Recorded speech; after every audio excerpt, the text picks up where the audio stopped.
Welcome back to Swooning Over Stans. I'm pretty sure it cut me off, but I said hello and welcome. Okay, now, I'm really excited. Someone thumps their fist on the storage room door, stirring you from sleep with a jolt and a thud as you fall off the mattress. Scrambling to your feet, you step to the door and swing it wide. Echo, I need your help! It's at that moment that you look down to see Waddles, swaddled in her arms wearing a top hat and a small bow tie. Why is Waddles looking so dapper? He does look pretty dashing, doesn't he? Wait, we're not here to dish out compliments. There's an emergency! A love emergency. Mabel stares up at you with wide eyes, her little arms unmoving as Waddles attempts to wiggle free from her grasp. This kid's stronger than she looks. Knowing Mabel, this could mean she has a new crush, from what Dipper told you. She's still deeply rooted in her boy-crazy phase. She desperately wants to wed Waddles to some unsuspecting critter outside.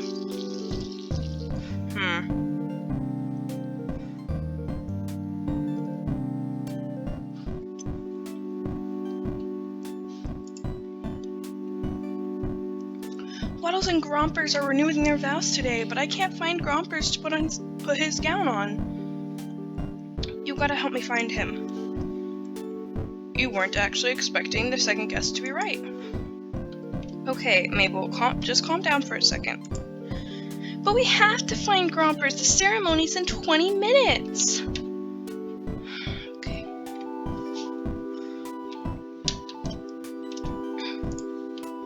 Waddles wriggles himself free and runs down the hallway to freedom, ignoring Mabel's shriek of protest as she chases him. You're compelled to go back to bed, deciding it is most definitely a dream, but jog after Mabel regardless. You catch sight of Mabel as she leaps over Dipper, who's sitting on the floor with a large array of graph paper chewed pencils. She runs to the back door, suspiciously open, after Waddles' snorting self yelling at him not to lose his tie. What? Mabel, what's going on? Waddles, wedding. Grubbers? You're a little out of breath. Mabel's fast. Dipper smacks his hand to his forehead, dragging it down his face dramatically. Of course. She told me they're renewing vows or something. They got married last summer. But she misses the pizzazz of weddings. Dipper looks nonplussed. You can tell he's at least a little invested. Are you gonna help her with whatever that was?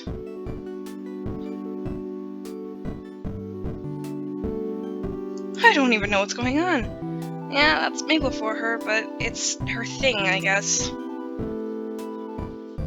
There's a moment of silence. I'll help you if you do. Thanks, Dipper. And with it, you run past him. Dipper stutters of surprise, growing fainter as you head outside. Mabel's already ways away when you burst out of the shack into the shack's backyard. Fortunately, Stan and Ford are nowhere in sight. You're not sure what you'd think of them finding you searching for a goat bride as Mabel calls out to lure Grompers home. Come on, Gompers, I already booked the second honeymoon. The caterers are gonna be mad. Runaway brides are so cliche. She's seriously invested in this farm critter marriage. That or she's watched way too many dramatic romance movies. Or both. Gompers, come on, goat pal, where are you? You hear Dipper head towards Mabel to look as you veer opposite, opting to cover more ground in search of the runaway goat bride.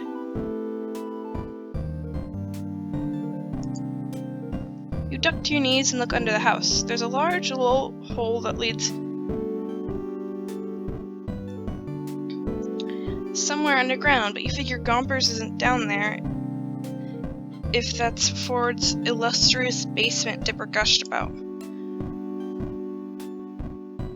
On the roof, you walk backwards, putting a hand to your brow, shielding your eyes from the sun as you search the scaffolding of the shack. Nothing. You You continue walking to the side now, until rays of sunlight obscure the view above the sign for anything in the gift shop.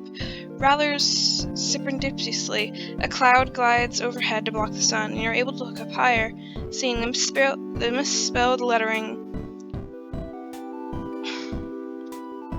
the various wear and tear of the roof, and a small billy goat munching on part of the weather vane. Wait. Hey, Mabel? Yeah? You point up to the roof at Gompers. Here comes the bride! Mabel shrieks at Gompers and sprints into the gift shop, slamming the door so hard the open sign flips to closed. There's a moment of silence, then someone flips open the roof's small balcony and Mabel pops out from underneath, climbing up to the roof attempting to coax Gompers down. There's a ladder up to that little balcony inside for the gift shop. It's pretty cool fireworks. Mabel pulls a sandwich from her sleeve. You can't help but imagine what else she has up there. She waves it in Gompers' directions, and he trots towards the balcony, hopping down to Mabel's level and snatching the sandwich from her hand. She grabs the goat and heads back down the ladder into the gift shop. Gompers, you can't get pre-wedding jitters anymore. You're already married. You can't get away that easy. Thanks a billion, Echo. You saved the wedding. And with that, Mabel gets to work wrestling Gompers into his dress, yelling commands to Dipper to grab Waddles, who, thankfully, didn't get his bow tie dirty when he dashed away earlier, and get everything ready for the most important ceremony in the history of ever. Maybe it's an exaggeration, but Mabel's excitement is undoubtedly contagious. Okay, once Dip finds Waddles, I think we got everything ready. I, of course, am the Victor Caterer Proud Mother Musical Guest combo. And Dipper's gonna take pictures of my scrapbook. Hey, I never agreed to that. Dipper, please. I gotta officiate. Officiate? See, I'm so busy I can't even talk right. Please, Dipper, I'll help you with some nerd thing later. I pinky swear. Dipper contemplates, his hand at his chin mirroring his Grunkle Ford, of course. As long as you actually do this time, then yeah, I'll take pictures. Mabel jumps up and down with excitement, jostling poor Gompers in her arms. Yay! Thank you, Dipper. I owe you one. This is what the best big brother looks. This is what the best brother looks right here, Echo. This is what the best brother looks like right here, Echo. Okay, you don't have to do that whole thing again. I'll get back to Waddles. You get back over here. Okay, now that we have that fixed, that means we have. Wait, Seuss left already. My ring bearer is gone. Oh no, what are we gonna do, Gompers? Gompers gives the intelligent answer of bah, chewing on his veil.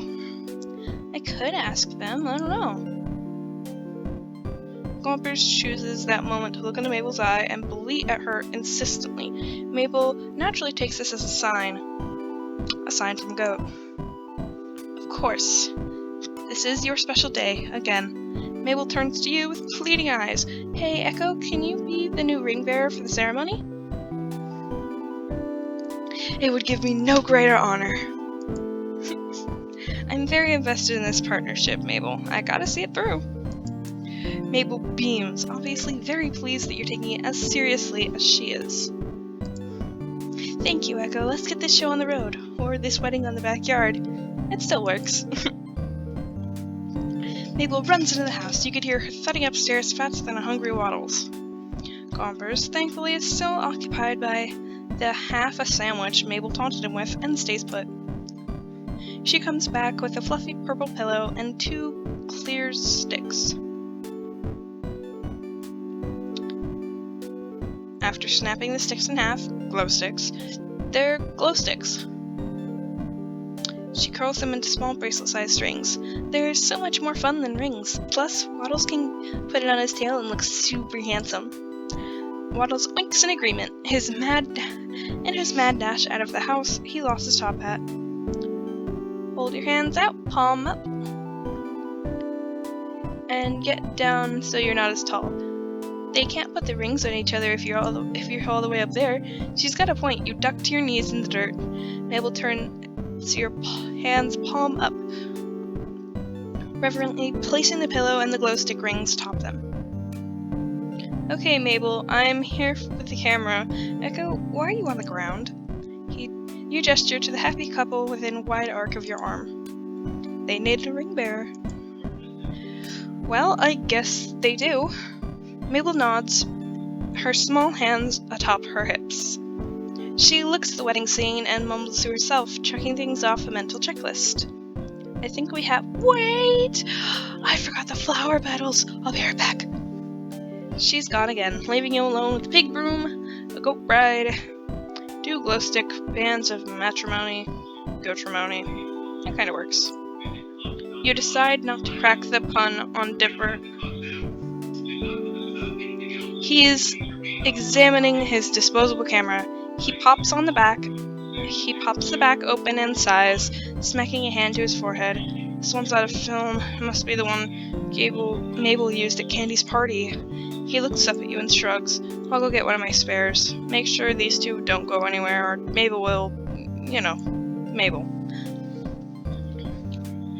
You haven't known Mabel as long as Dipper, but you understand immediately. You're left alone in a backyard with a pig bride, with a groom's pig, a bride goat, 2 glow sticks, a broken disposable camera. While you'd love to say you've been in this situation before, you have absolutely not. I'm really happy for you both, Waddles and Gompers. Both animals turn to you, nonchalant in the state of current events. But I can't believe Mabel forgot the flower petals. Jeez! Just as you continue the one-sided conversation between human, pig, goat, you hear 2 voices coming from around this house. 2 very familiar voices. Oh god. Listen, Sixer, if you haven't gone off about the wobbly junker, the gobblewonker, Stanley, and has Dipper never really told you?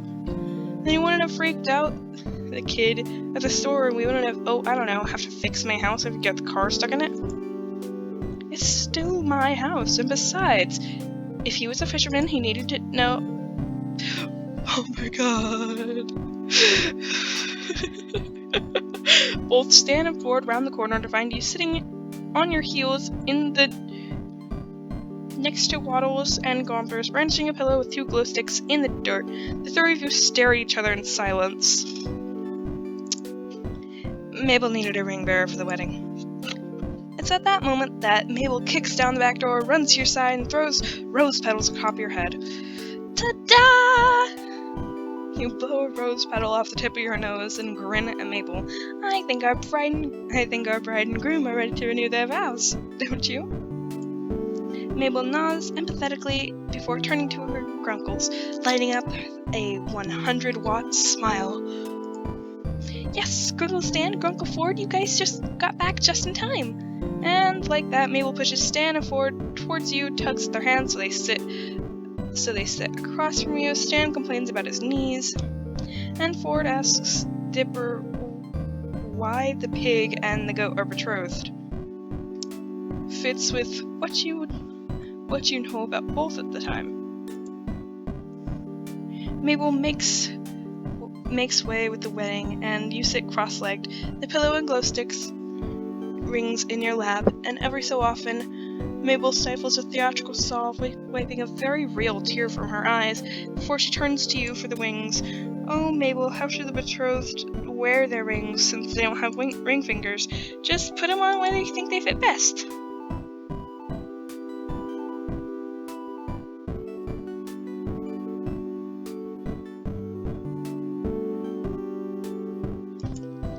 You get up, promptly crouch down in front of Waddles and Gompers, playing your ring bearer's part very seriously. A glow stick ring goes on one of Gompers' horn, and he places the others on his reel, hanging off his curlicue tail. Yes, chili cheese fries. Just chili cheese fries. I got ramen here too. I now pronounce you husband and husband. Again. Oh my god, I love it. You may now kiss the goat. Waddles sniffs, gompers, and snorts. Definitely counts. Dipper reappears with a new camera, and Mabel throws more rose petals at him. A few get stuck in his fluffy hat. He rolls his eyes but retaliates by taking a very close-up picture. The flash temporarily blinding her. Save the film for the renewedly weds. I need to get plenty of pictures for my scrapbook. You owe me a new camera for this, Mabel. He sounds a bit annoyed, but his fond sibling smile gives him away, and he starts taking pictures of the happy couple, getting odd angles as Mabel pushes them into silly poses. You step away from the scene and go to head back into the house. Being a ring bearer is thirsty work, but Stan and Ford stop you before you make it to the door. Hey Echo, thanks for playing along with Mabel for this whole wedding thing. Of course, Stan. And we're both glad you're willing to entertain her whenever we're gone. Yeah, no problem, Ford. She didn't, make you do it, did she? Oh, no, she didn't. She needed a ring bearer. I stepped up to help. Stan and Ford arch matching brows at you. They look so confused. I'm very invested in the marriage of a goat and a pig, you know. Wink. The three of you laugh, and Stan pats your shoulder, and Ford gives you a warm smile. Thanks. Well, I'm glad you're as into all that as she is. Thank you for that. Yeah, kid, it's nice of you to, you know, be nice to her. Ford takes a step forward on the patio, peering down through his cracked glasses. You'd be somewhat intimidated if it wasn't for the fact that he's blushing. I appreciate that they occupied the kids for Stanley and I while we were out. Both of them seem to like you being around. You grin at him with a shrug. It's no problem. They're fun to hang out with. Even if I'm gonna have some strange photos and Mabel's scrapbook by the end of it. Ford smiles, sweet and almost kind. It's your turn to turn red when he looks at you like that. Oh. Well, if you'll excuse me, I've got to get back to things. Yes. He walks past you into the house, Stan following soon after. Stan elbows Ford, and it looks like he mutters something to him. You can't hear what it was, whatever he said. Ford looks scandalized. Hey Echo, you're gonna miss the party! We got popsicles! Oh. I call the red ones! Pineapple ones are mine! I call dibs! But the pineapple ones are the best ones! Stan and Mabel wrestle over a yellow popsicle as Dipper contently unwraps a red one.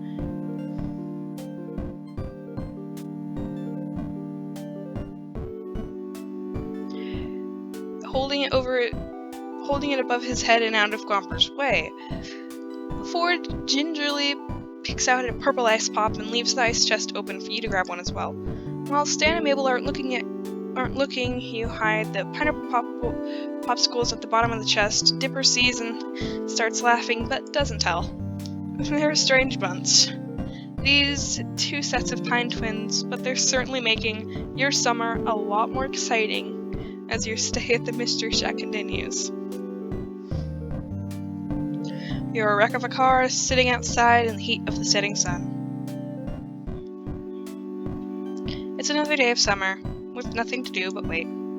Your schedule is surprisingly clear today, and Ford usually has something going on for you to help with. If not, Stan's too sore the kids do. Who do you want to find? I want to find Ford. Let's go!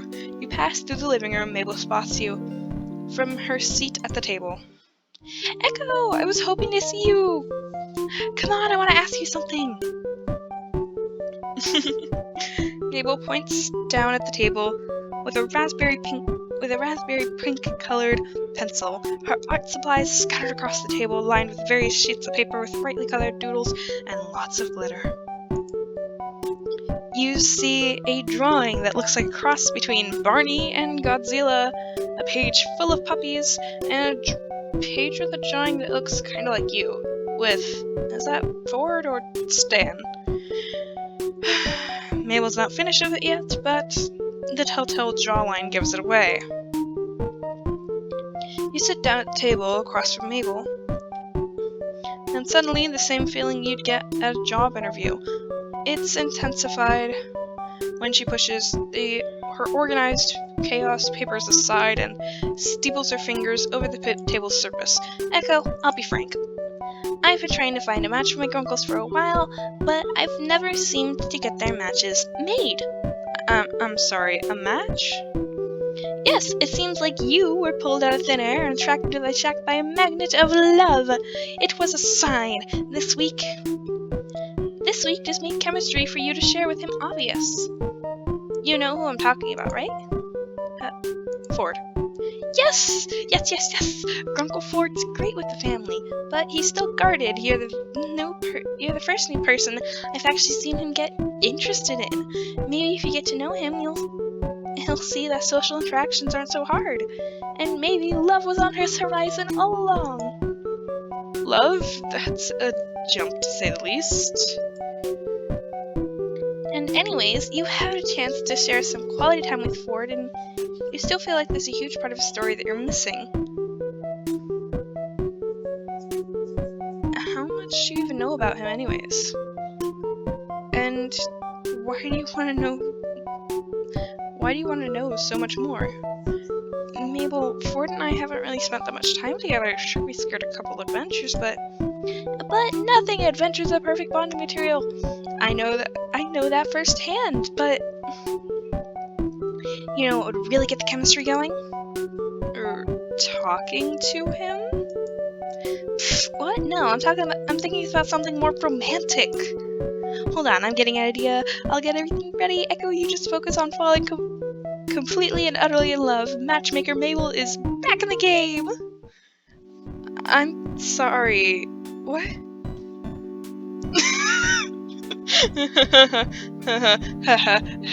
Dipper, why do you look so angry with me? Just as you exit the talk with Mabel, you run into Dipper right outside the living room, and it doesn't seem like an accident either. His arms are crossed and he's looking at you dubiously. So, I heard about Mabel's plan.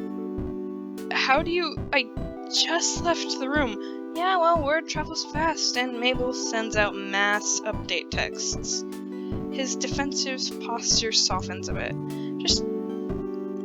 Just tell me one thing. I know my grunkles can look after themselves, but can you promise me that you won't hurt Grunkle Ford? You can trust me. Okay, Echo, I'm remembering that. A text notification sounds and Dipper checks his phone. And be ready at any time for your date with Grunkle Ford! This feels awkward enough. No offense, but my Grunkle Ford actually going on a date? Do old people even date? Kinda hard to wrap my head around. I hope Mabel doesn't ask for my help tomorrow.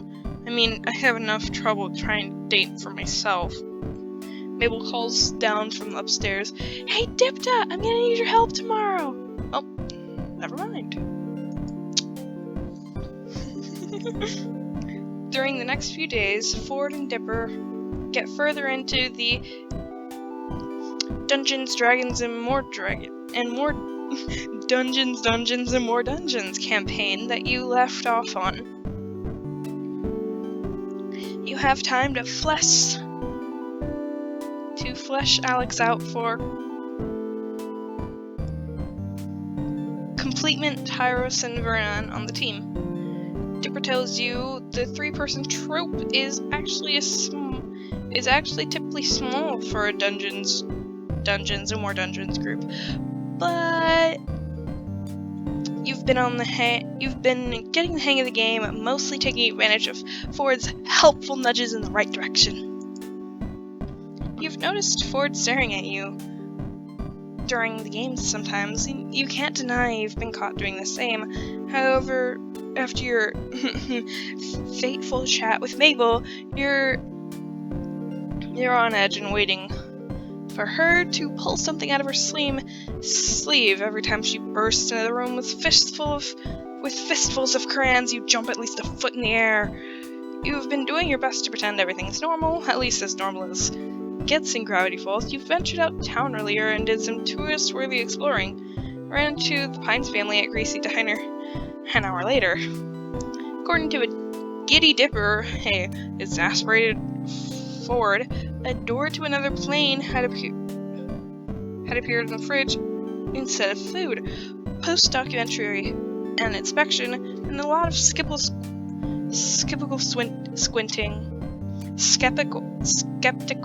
squinting from Dipper, and complaints from Stan, Ford had suggested that they all just wait it out. It was gone by the time you got back.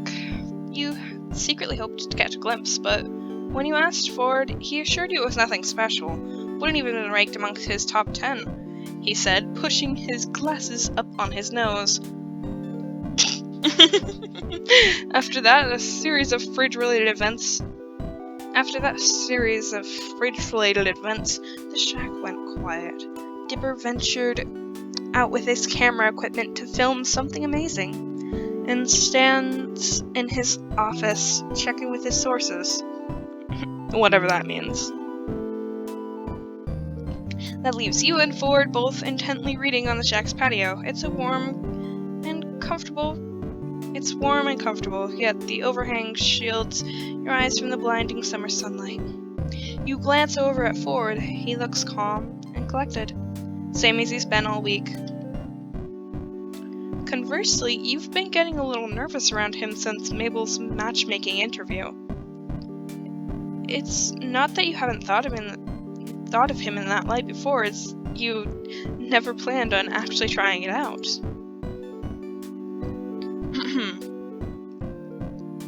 You can always ask Mabel to call off the matchmaking thing after spending the past couple of days that Mabel was going to spring an unavoidable romance situation on you in a moment's notice. You'd rather not live with that kind of anxious anticipation. You settle back into your book, a paperback Ford lent you. The jargon space-heavy sci-fi with an abstract cover you probably would have overlooked in the bookshelf, but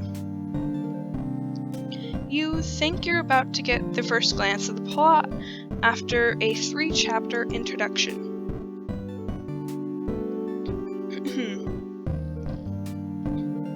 You go to turn the page of your book, but the back door slams open. Mabel explodes onto the porch, armed with oven mitts and an apron. Uncle Ford, I need help, I need it now! Ford sits up with a wide-eyed look, fixing his glasses that had been startled off the bridge of his nose. What is it? Is something burning? Is something burning in the kitchen? I need help baking.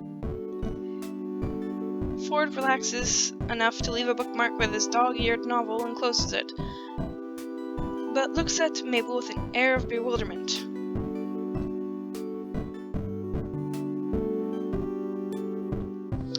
Grinder's doing it. I don't know what that means, and I don't know how to pronounce it without seeming rude. Party for Marcius whenever he comes back to visit, and I volunteered to make cupcakes, and I was like, yeah, I could totally make a batch of cupcakes, but as it turns out, smoke unfurls from the back doorway, inevitably followed by the screech of the fire alarm inside. Mabel wrings her oven mitts out and winces guiltily. I can't. Mabel rushes back into the house. You and Ford coming close after. You reach the door in time to see Ford, unruffled,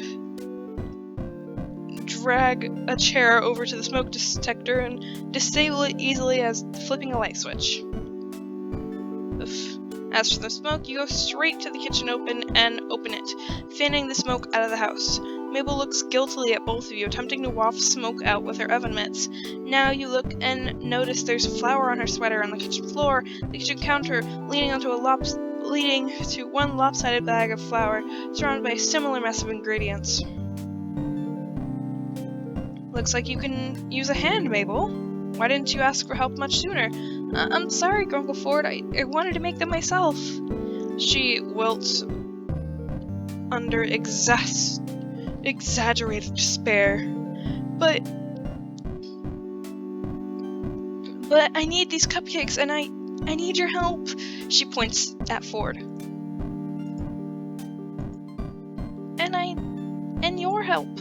And she moves her pointer finger to you. Oh dear. Both of you, I absolutely need your help. I absolutely need you to help me with this. She looks between the two of you with those Mabel patented puppy dog eyes. Whatever will you had left to resist crumbles immediately. You pat her shoulder reassuringly. It's alright, Mabel. Baking is a difficult art. Even professionals have off days, and you glance over at the oven that's still leaking lingering smoke. I think adult supervision might be good right now. Mabel nods, looking between you and Ford. And this is why I'm not allowed to cook without adult supervision.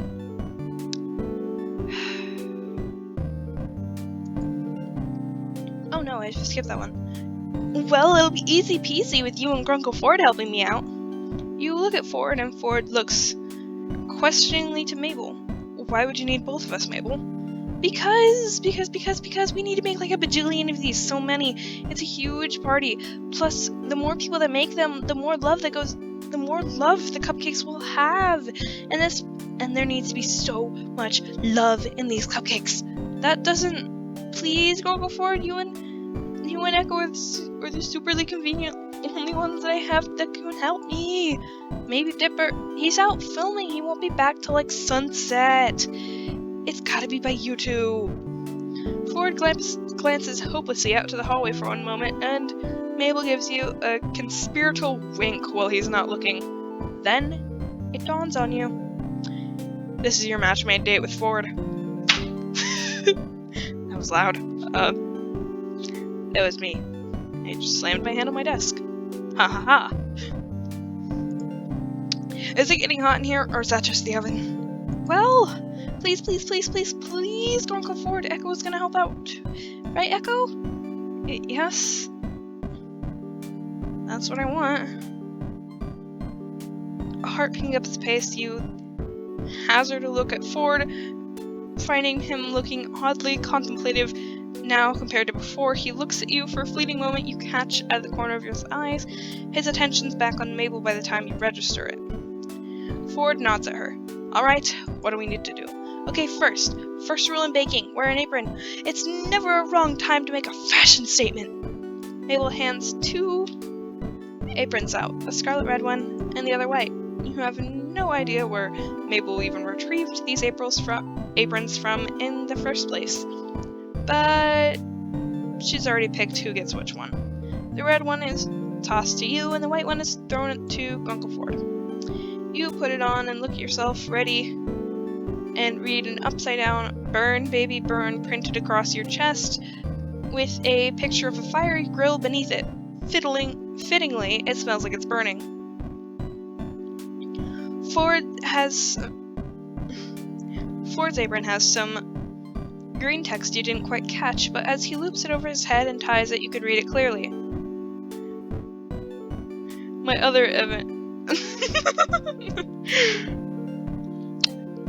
oven is a Bunsen. A Bunsen burner. Okay. You stifle a laugh as you read the text, now clear over his broad chest. My other oven is a Bunsen.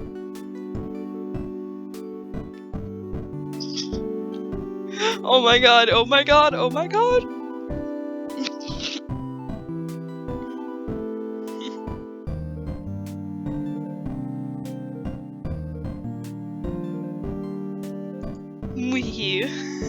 Hey, are you made of copper and delirium? Because you're C-U-T-E.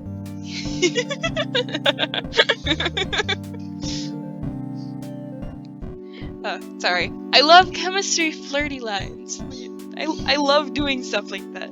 It only takes a second for Ford to flush pink with understanding, fiddling with the hem of his apron. Okay. Okay, Mabel, what's our next step? Second rule in baking is to know your recipe. I've got everything. The ingredients, the instructions, the temperature. Ford looks over the counter, picks up a piece of paper. You guess it's a recipe, judging by the frilly-looking photo of a 3-tiered cake on the back.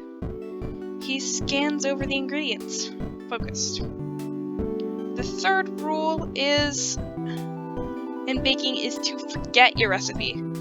But that's only if rule 2 doesn't work out. How are we looking, Grunkle Ford? Well, I was worried we'll be short on sugar, but I think we'll make it. Are you switching recipes, Mabel? Because there are ingredients listed here that aren't already on the counter. Mabel laughs loudly and attempts to clap Ford on the shoulder. She only manages to reach his elbow. You suddenly suspect that whatever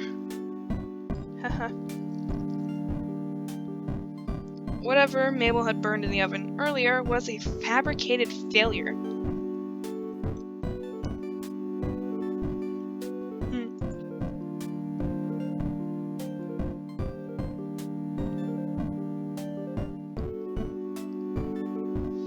You glance at the stovetop. The open box of store-bought cookies sitting on the top confirms your suspicion. Oh, Grunkle Ford, you tell the best jokes. That wasn't a joke. Oh, look, we need flour. I already have that out. Next.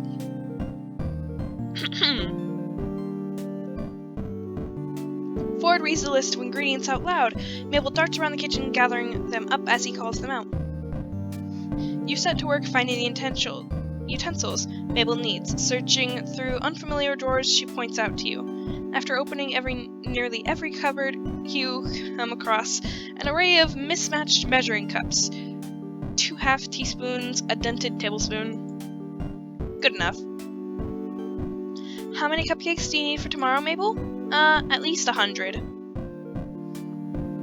You give her an undisguised look of incredulity. Mabel sends back a series of gestures that go along with it, pointing at Ford's thoughtful face, mouthing, "He bought it." So, since the recipe makes 20 to 25, we make quadruple the recipe. You're bewildered that Ford doesn't question the quantity. Instead, he's starting to factor how many acceptable cupcake pans he finds in the cupboards, grumbling as he searches through the clings and dull thuds of the other bakeware. Oof, when's the last time, Stanley? Ah, yes, there they are. Looks like we have one that's rusted and one that hasn't. Echo, get that pan that's already in the oven. If we manage to clean it... Oh no, it's definitely uncleanable. Totally burnt. Batter everywhere. Echo, can you... Echo makes gestures to dispose the evidence of her baking quote-unquote failure. You wince, but nod. Seizing your chance while Ford's back is turned, you open the oven, grab what's ever inside with an oven mitt, rushing outside to drop it in a trash can midway around the shack. It turns out to be a couple of store-bought cookies dropped in a muffin pan, left to burn to a crisp. You shake out the cookies into the trash, leaving you with a still hot, perfectly serviceable pan. Take the pan back, call it a miracle. You return to the kitchen. Look, the pan's fine, how lucky. Ford gives Mabel a musing look. Yes, how fortunate. Mabel gives Ford a winning smile, which must be enough because Ford lights up with a smile soon after, shaking his head fondly. You see that Ford has brought out a mixing bowl where you've gone, wiped away most of the excess flour from the counter, and settles back in the role of recipe reader now that you're back. I've already turned down the oven to the correct temperature. Mabel, noticeably, doesn't look sheepish in the slightest, still grinning at the front of the bowl. Still grinning at the front of the mixing bowl. So, our next step is to add butter. I'll measure it out. So you settle in a rhythm. Mabel measures ingredients and tosses them out. Ford reads out the recipe, occasionally pausing to balance out Mabel's haphazard method of throwing ingredients in the bowl. And you mix everything into a suitable batter. 2 ingredients later, you notice Ford rolls his sleeve up to his elbow while he works. You get used to the sight of him like this. You don't notice Ford returning your stare till he clears his throat. Apparently your ogling lasted just a moment too long. Echo? Yeah? I just added the first cup of flour. You can stir in now. Oh, right. Ford adds another cup as you stir the ingredients together, trying to ignore how red your face feels. Aw, look at you two, working so well together. It's like you almost don't need me to be perfect. You know what she's talking about, the matchmaking. But Ford doesn't take it that way. Not entirely accurate. You're an essential member to our baking trio. After all, who else was creative to come up with an unifying theme for all these cupcakes? You're right, I haven't even thought about that yet. Mabel Mabel's standing on a chair next to Ford to reach the top of the counter, hops up and sits at the edge of the counter. Lovey-dovey or lovey-dovey? God, I can't decide. While Mabel works it out with her creative genius, Ford scoops the last cup of flour, going to wipe the excess back into the bag with his finger. Wait, I have the perfect idea! She lifts her arm. She lifts her arm in triumph and promptly sends Ford's heaped cup of flour flying. Ford fumbles to catch it, but ultimately fails. The cup, along with the bag, fall into the mixing bowl, sending a mushroom cloud of flour into your faces. Oof. Flour cakes Ford's glasses along with his nose, cheeks, and forehead in the front of his hair, to the point where the color is indistinguishable from his usual streak of gray. Mabel, thankfully sitting to the side at her perch of the counter, only got half covered in the explosion of flour, even though she's already got various spots of flour all over her sweater. Oops. It's okay, Mabel. Just take this and dust the flour off. Mabel attempts to brush flour off her sweater as Ford takes off his glasses, blowing puffs of white from the lenses and wiping them clean with the hem of his turtleneck. He manages to clear most of the flour off his skin, but he missed a spot. Ford? It's fine, I've had messier adventures in my time than a bit of flour. No, it's not that, it's just, You reach over and brush it out. Ford gives you an uncertain expression, but stands still, letting you make contact. Your fingers run through his hair for only half a second, but it was enough time for you to register how fluffy and floury it is. You can't help but smile. You can't help the smile that tugs at your lips as you finish. You just had some flour there. Did I? Mabel has stopped dusting herself off and is now looking between you and Ford with such anticipation that you're getting self-conscious under her attention. Ford seems to notice too, because he takes an unnecessary step back and awkwardly clears his throat. You're right, flour. Mistake. Let's fix it. The three of you take a moment to stare at the disaster zone on the counter. Looks like the only thing we can do now is guess how much flour was added and scale the amounts of the rest of the ingredients to match it. I was going to start over, but that's a brilliant idea, Echo. Let's do it. Mabel, do you have another bowl for this operation? Good thing I found this mega big bowl for mixing!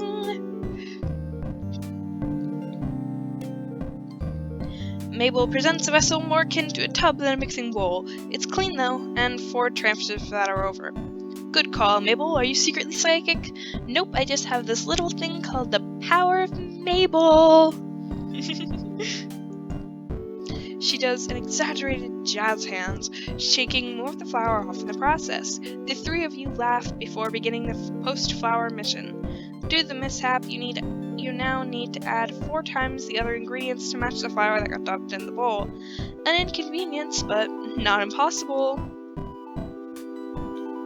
As you measure out more sugar, you spot Ford adding to the bowl by cracking 2 eggs at a time in each hand. Show off. The kitchen is quiet during the bustle of measuring, adding, and remixing, but after a couple minutes, Mabel sighs. What's up, Mabel? I don't know, Echo. It just feels silly to talk about. Nothing is too silly. Well, that's a broad statement, but the point is, we're willing to listen. Well,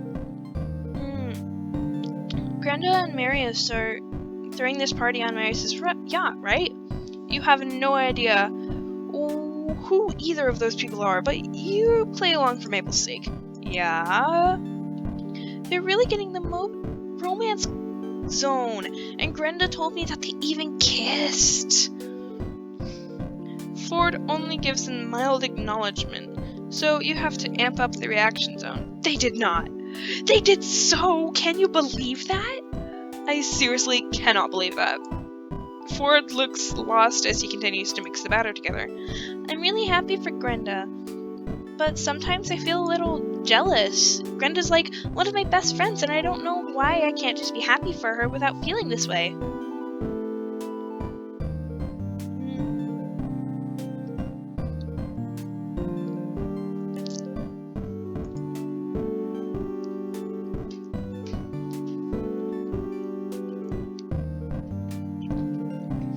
Everyone feels like that sometimes. All you can do is just try your best to stay positive for her, even if you're feeling a little bitter inside. Just know that eventually, this feeling will pass.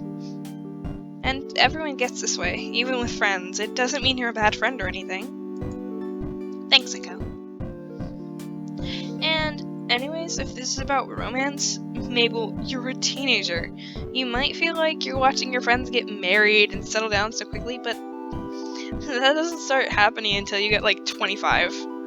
You're a wonderful girl, you're smart and pretty, and you could probably make a mean batch of cupcakes.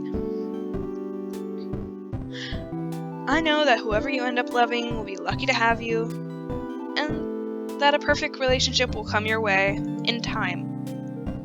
Mabel seems to brighten and smiles up at you gratefully. Then she looks thoughtful. Oh goodness gracious, what's she thinking now? Getting married. I wonder when someone I know will get married. Oh, Mabel. Stop. Oh. She's non-specific, but Ford pointedly coughs into his fist. Wait, we need to make these cupcakes extra special before we can make them. I thought they already were. Weren't we going to split these into 3 parts, add food coloring, marble them in, and... No. That's just special. I'm thinking extra special. I'm thinking explosion rocks. You mean the tiny candy that makes your mouth all tingly? Exactly! I'm gonna go grab my supply! Mabel dashes out to get the candy, leaving you and Ford alone in the kitchen. Normally, you'd expect the atmosphere to turn awkward, but you find yourself anticipating something else. Instead, you give Ford a smile. Good job calculating how much we need to salvage the cupcakes. Ford laughs, leaning against the counter. Oh, I just eyeballed it, and adjusted based on the batter's apparent viscosity, no calculation involved. And well, I couldn't let all hard work go to waste after you suggested salvaging it. I don't get it. You wanted to start over? Well, I had the whole plan in mind. We were going to quadruple the recipe, and now it's like octuple. But this was a better route to take, now that I think about it, as that was the last of our flour. Wait. Damn, Stanley needs flour for pancakes this week. Would he take a couple cupcakes for breakfast instead? I mean, we're gonna have plenty of extra. Knowing him, I think the probability is very high. You were about to say something else, leaning in to continue the conversation, when Mabel re-enters the room, carrying a cardboard box stuffed to the brim with bright packages of explosion rocks. Alright, I'm back! Let's add these puppies in and make some cupcake magic! You and Ford start helping Mabel decant the explosion rocks into the batter. Ford glances at you as you shake the last packet into the bowl. Both of you know that the consumers of these cupcakes will get an unpleasant surprise from the exploding in their mouth, especially since the multicolored candy makes the batter look like unassuming, funfetti cupcakes. Then it's time to split the batter, marble them in the pan. The three colors that Mabel chose are deep purple, blue, and pink, which she says ties in perfectly with her theme. So are you going to tell us what the theme is yet? Nope, let's get these in the oven! Ford picks up both pans and sticks them into bake. There's plenty of batter in the mixing bowl, and you've barely skimmed the surface with the first batch. You and Ford share another look. Alright, time for the best part. Frosting! What kind do we have? Well, it's not what kind we have, it's the kind that we're making. Mabel presents another recipe card. Oh jeez. Thankfully, the frosting is far easier to make than making the batter. By the time you and Mabel have separated the sugary result in a few different bowls for coloring, the first batch of cupcakes came out of the oven 10 minutes ago and have cooled down on the counter. As Mabel puts it, they're ready to be Mabel-fied. Ford grins at her and starts dyeing a bowl of icing bright pink. Decorating the cupcakes is by far the most fun of this afternoon. The three of you sit around the kitchen table. Mabel purposefully sits you and Ford next to each other, while she takes the remaining spot. And you use different frosting tips to make designs on all of the cupcakes. Mabel had finally revealed her theme to be outer space because space is full of romance. And this way I could say their compatibility is out of this world. By the time so, the three of you covered marbled cupcakes in galaxy-worthy combinations of colored frostings. Ford is, to put it simply, delighted by the theme. You're sure the constellations he painstakingly iced on his last 25 cupcakes would pass as illustrations on a stargazer's guide. In the middle of completing a second Orion, Ford gets some icing on his face. A drip of blue somehow made it onto his chin, probably from testing the icing to make sure it tasted good. It did, of course. Mabel kicks you from under the table. Ow. Shh! She nods her head at Grunkle, giving you a meaningful look that Ford completely misses. He wipes off mostly, but there's now a streak of blue at his cheek, so you wipe it off for him. Mabel watches you both expectantly. You aren't sure you have the guts to do what she really wants to happen. Besides, you're sure Ford's not ready for that. You opt for plan B instead. Here, I'll get it. You reach over with a napkin and gently wipe the streak away, hoping he doesn't notice how your hand shakes with the nerves from close proximity. Ford is also hyper aware of how close you two are now. You can't ignore his gaze as it drops from your eyes to your lips as you inch closer to wipe the icing away. There, I got it. Ford's cheeks almost match his sweater. Oh, thank you, Echo.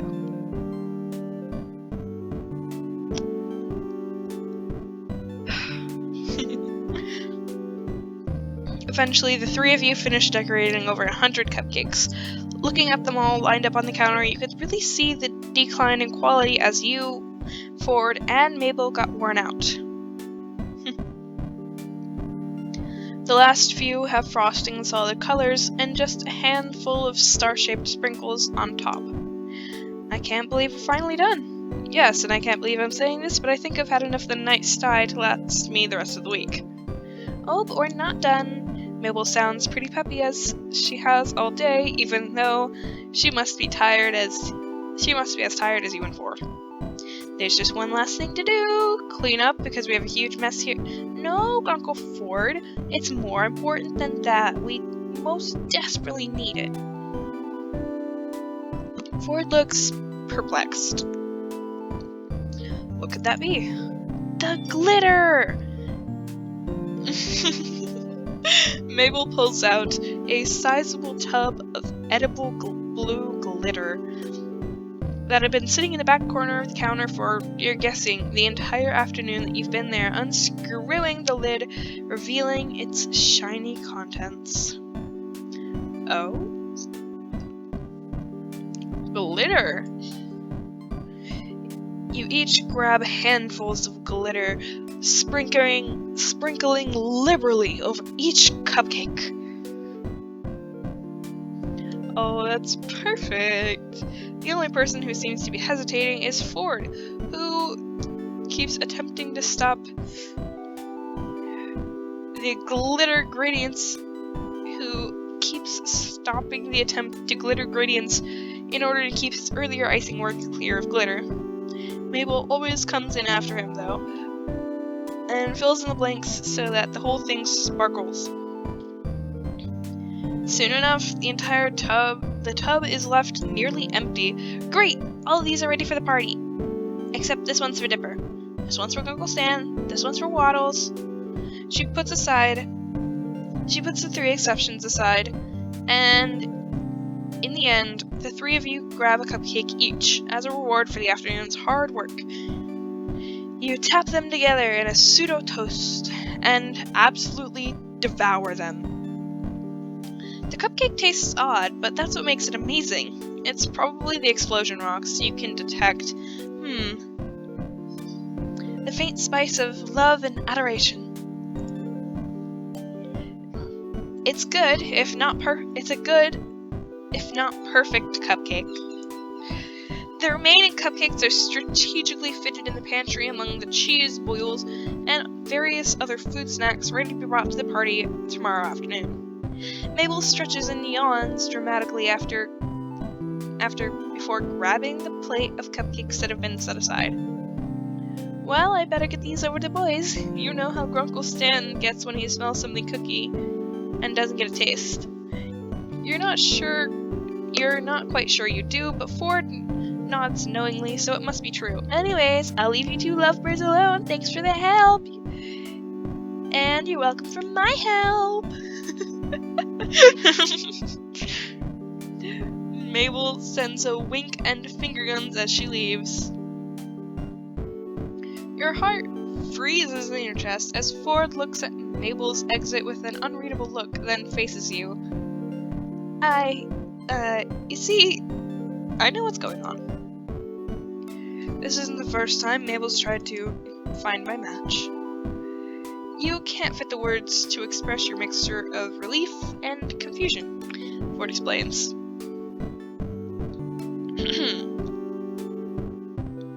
I suppose she's at that age where kids are thinking about romance and dating. Stanley and I are just two of her recent subjects for these compatibility experiments.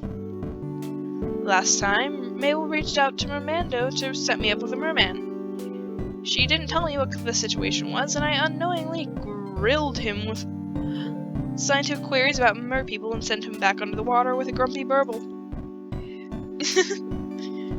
Ford gives you a small, genuine smile. But I can't say that it's been bad. After all, I haven't managed to repeat that kind of mistake yet here.